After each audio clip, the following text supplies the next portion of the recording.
Hello there, I am Gitte Madeleine. This is not a standard leadership channel. I'm here to disrupt how you think about leadership because the old leadership model is dead, and you probably know it already. This episode is about intuition as a competitive edge. I'm Gitte Madeleine. I'm the author of Energetic Leadership, and I'm also the creator of the Energetic Leadership Model. So let's get started. I want to start with a confession. I've been part of corporate life for many years, and I've been told not to follow my gut. I have seen leaders not following their gut, and I have seen the consequences and the cost of not following your gut as a leader.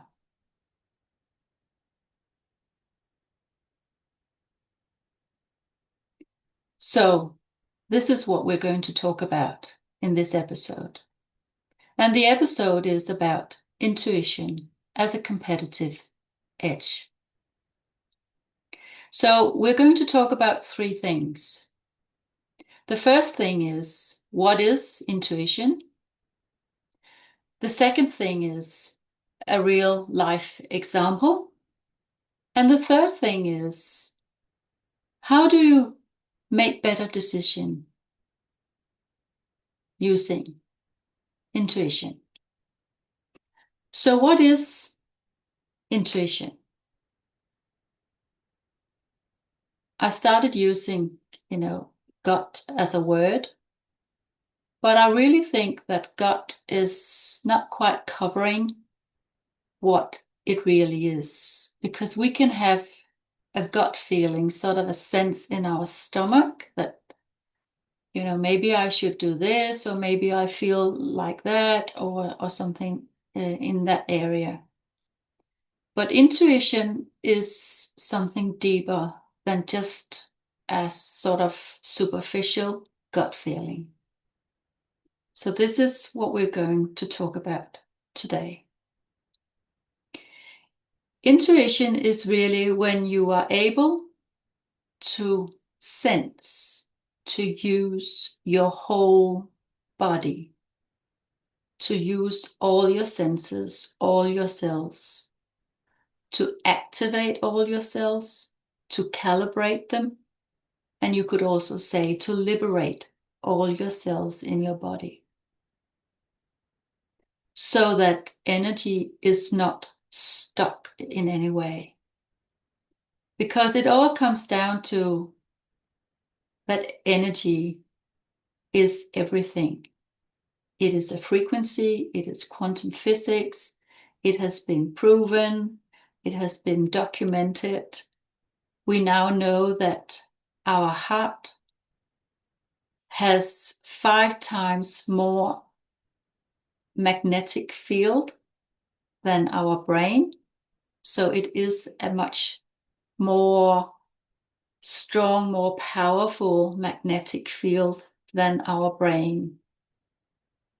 So if we, you could say, close down and only use our head to try and think and figure out what's going on and what is it, what kind of decision is it that I should make, only from how I think or what I know, the knowledge I have gained from reading and looking in the computer, using AI or whatever, then we are not taking all our potential into account.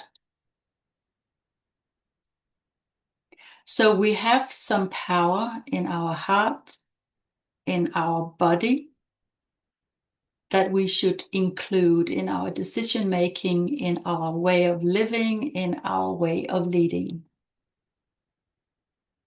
So intuition is crucial to your way of being, you could say, whole as a human, but also whole in your decision making. And it is not just about being, a human in your own home or in your private life. It is so very much more than that. It is also when you are a leader in your own life or leader for other people, political leaders, commercial leaders, any kind of leadership.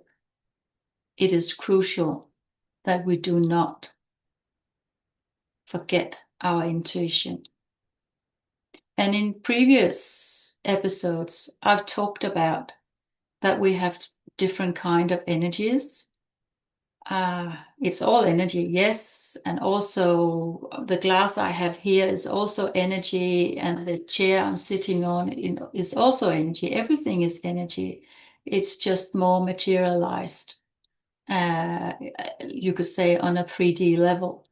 But we also have energy on different kinds of levels. So energy is also invisible. It is something that we sense. And in order to do so, you need to be connected to the body you are sort of part of. So if you are not able to see properly, I'm looking here at the camera, but what is it? Am I seeing everything? Or am I blocked from certain, you could say, angles? Then I'm not seeing 100%. Am I listening properly? So are you listening? Are you using your ears to listen to everything? A lot of people will walk down the road and they would not even listen properly, and they won't be able to hear the birds singing because we often are so much up in our heads, thinking. So listening is also an important sense.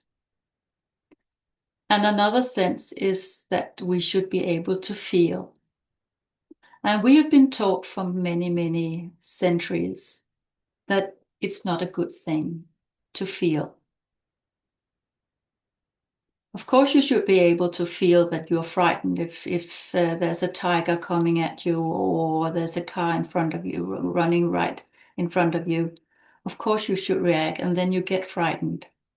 But we should not be in what we call a scary or frightful mode all our lives, all our day. That is very, very stressful for a body, for a nervous system, for our immune system. So being able to see, to listen, and to feel how you are actually feeling, not what you think your head wants you to say, but how is your body feeling? And you should not think about what other people think that you should feel, but how are your body feeling? What is it that you would like to do? Is it a decision to say no? Or is it a decision to say yes or maybe or something, whatever? But what is it you feel?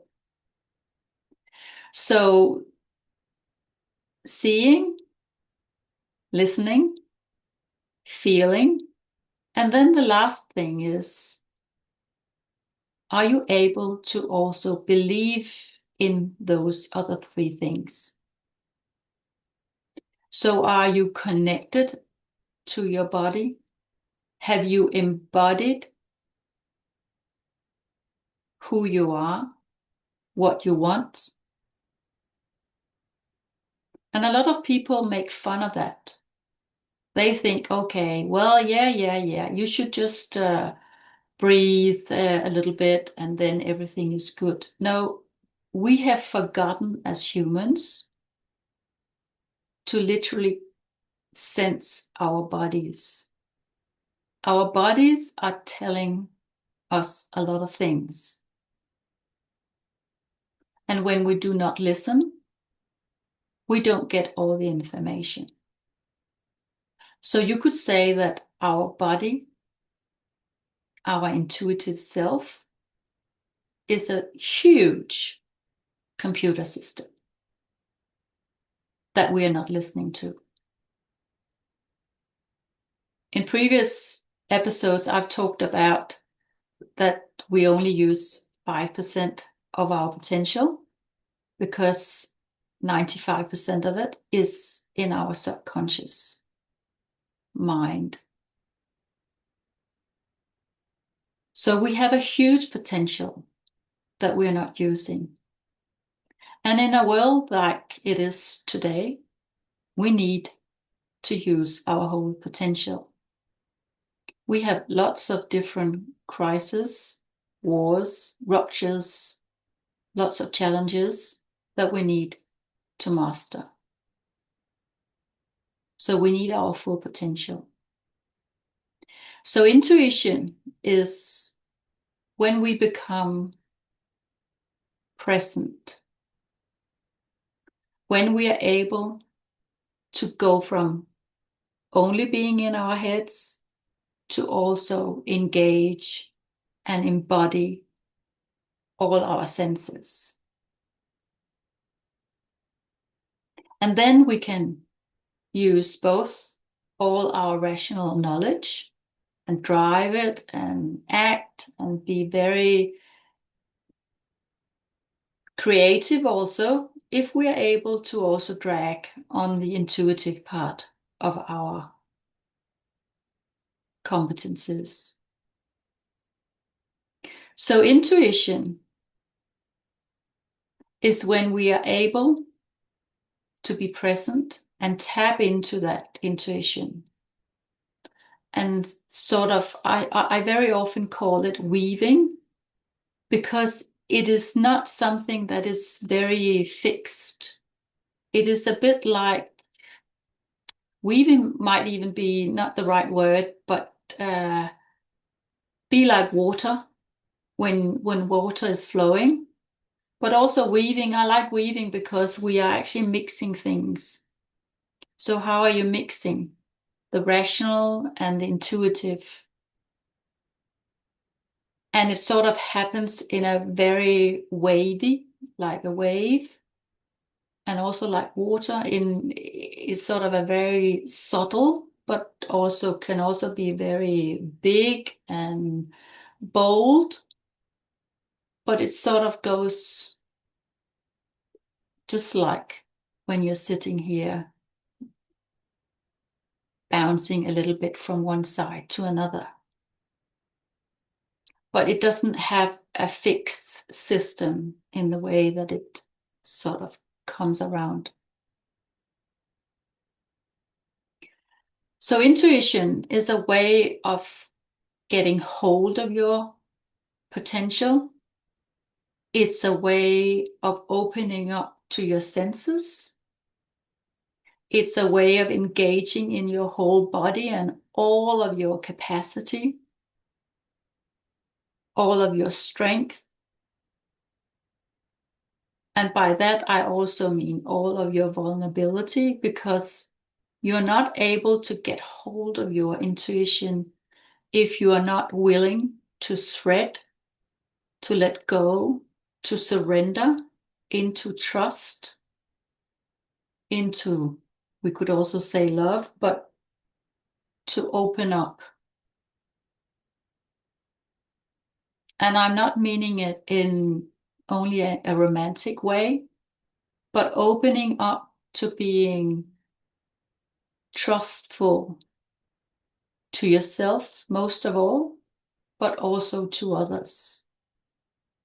So if we walk around in our lives with a closed heart, and you will actually have a heart that could beat like 5,000 times more than, or is, than a brain, then you are closing your potential.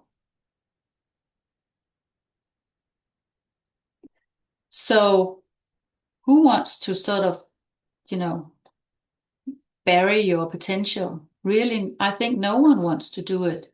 But the issue is that we have been brought up, we have been trained, we have built societies, structures, organization, business models, you name it, we got it. But they are very sort of single-minded to only looking at rational knowledge, all the things that we can document. Whereas intuition is much more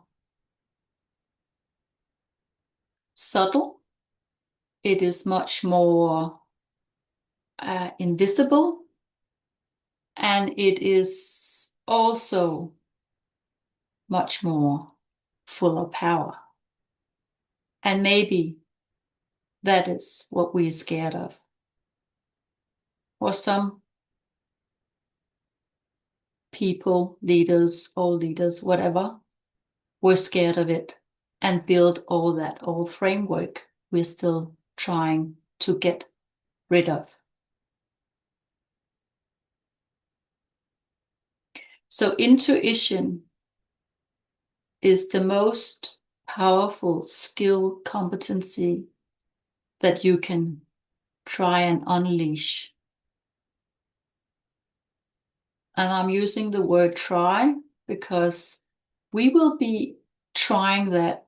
We will be evolving that. We will be using all kinds of ways to do that the rest of our lives. Maybe it's why we're here, to practice becoming whole as humans using our rational knowledge and our intuitive wisdom. So intuition is truly your competitive edge, not just for a company or a workplace, but primarily for yourself.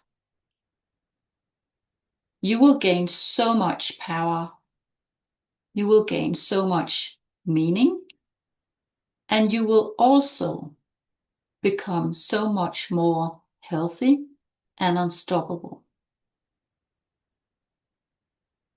So that is why it is so extremely powerful to work with your intuition and unleash it, tap into it. So this was the first sort of area. The second area is an example from the real life. I'm living in Denmark, and I saw an article in 2024.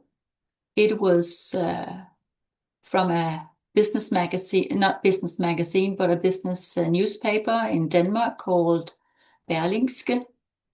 And the journalist had interviewed an economist in our national bank. His name is Thomas Ha. And the headline of the article was, "We forgot to look out the window." And when I saw that headline, I thought, I wonder what it's about. I think I know what it's about. I think they forgot to use their intuition. And it was exactly that. So the article explained how the Danish National Bank were not able to predict the inflation crisis we had in 2021. But Thomas had some colleagues in the US, and they were able to. And the two colleagues were what he called star economists, because they had predicted the inflation crisis. And their names are Olivier Jean Blanchard, and the other one is Lawrence Summers. One is French and the other one is American, as far as I know. And they were able to predict the inflation crisis. And what they had done better according to Thomas, was that they had been able not just to look down into their models, into their data, and seeing and reading what the data said and predicted.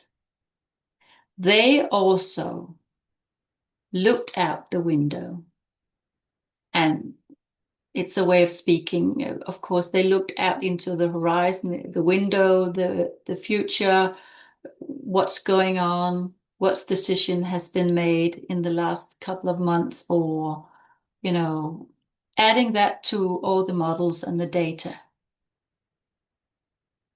And then they also used their own sort of gut feeling or intuition.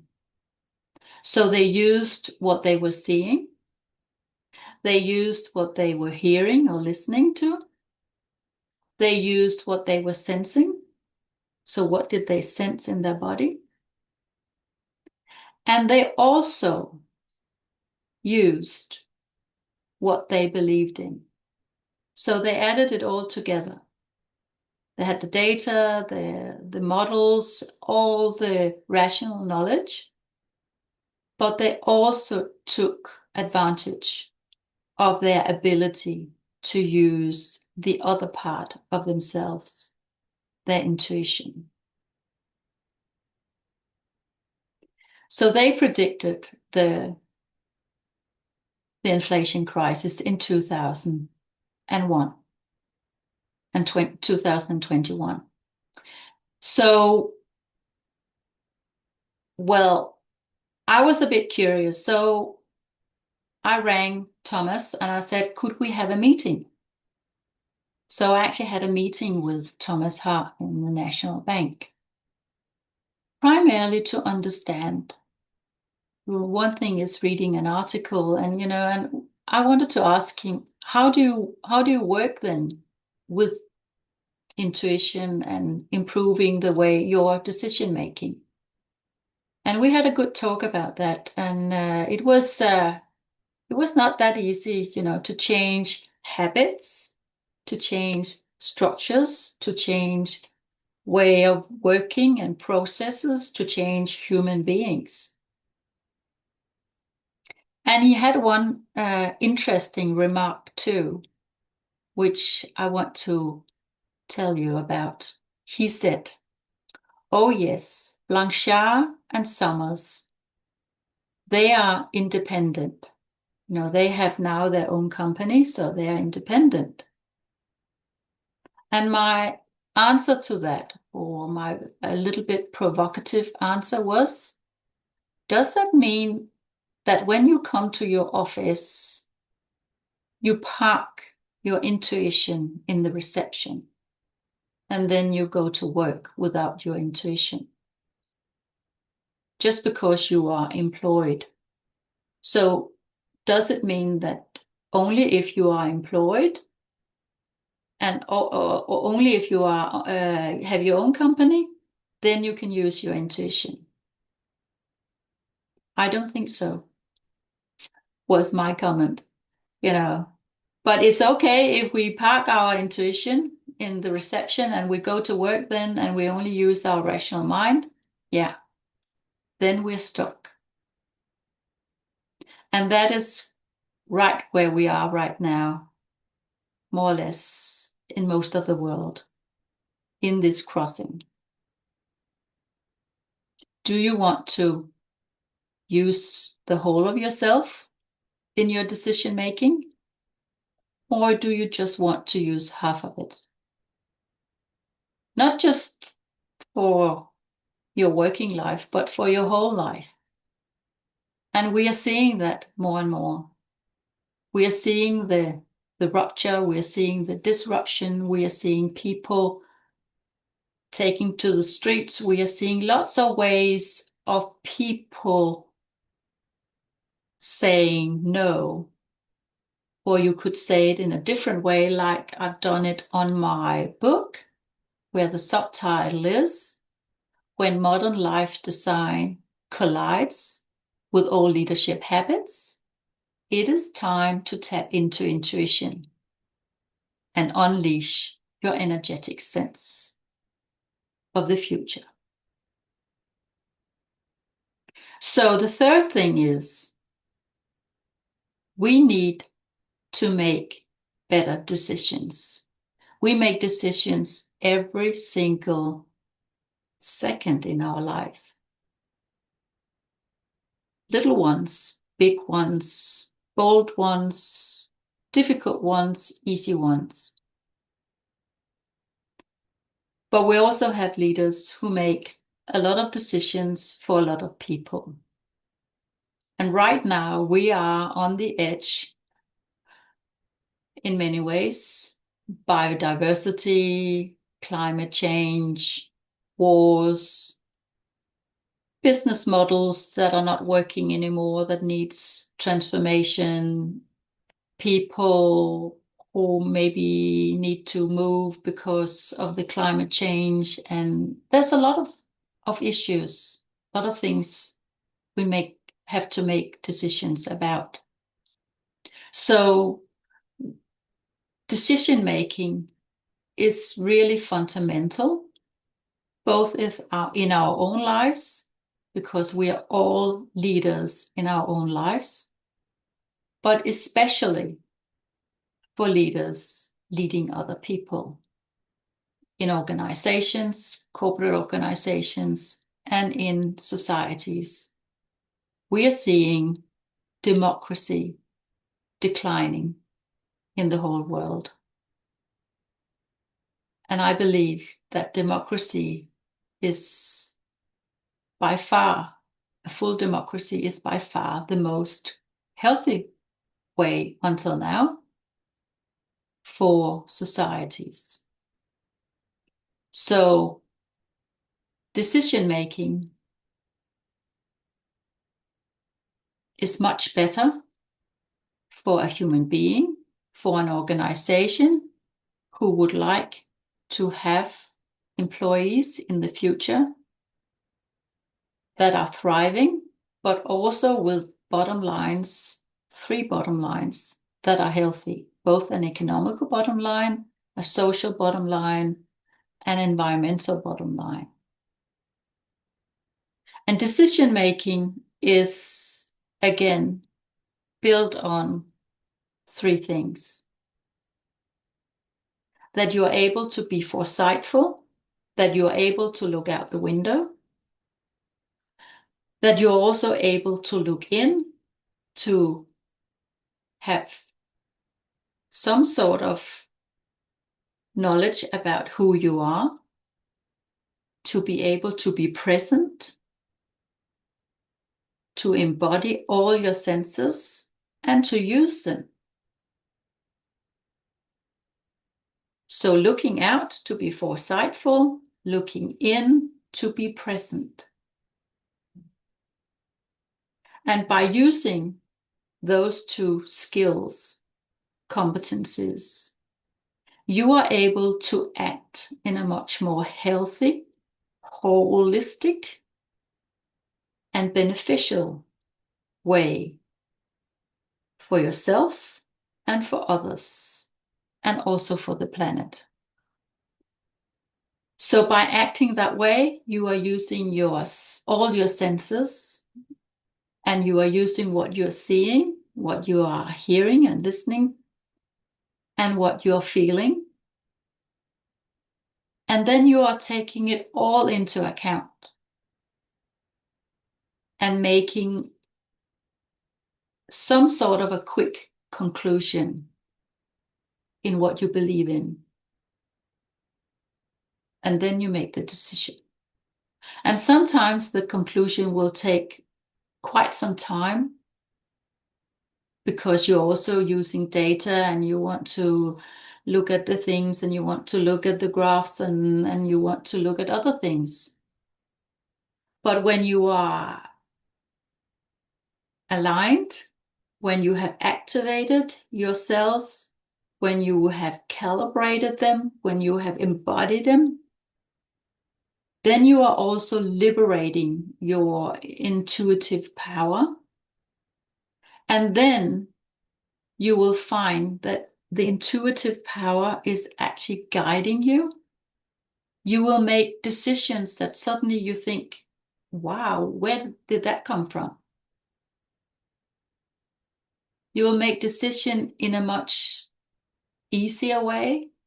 It's like we very often use the word flow, but it's like you get signs that are so subtle, but because you are tuned into them, it becomes part of your whole way of being, that you very quickly analyze the whole thing and then suddenly, okay, yes, I need to go that way. I need to do this. I should say no here. I should. So your intuitive power is hidden very often, and it needs to come into life through your body, through your actions, through your senses. So intuition is truly your competitive edge as a human, as a team, as an organization, and also as a society.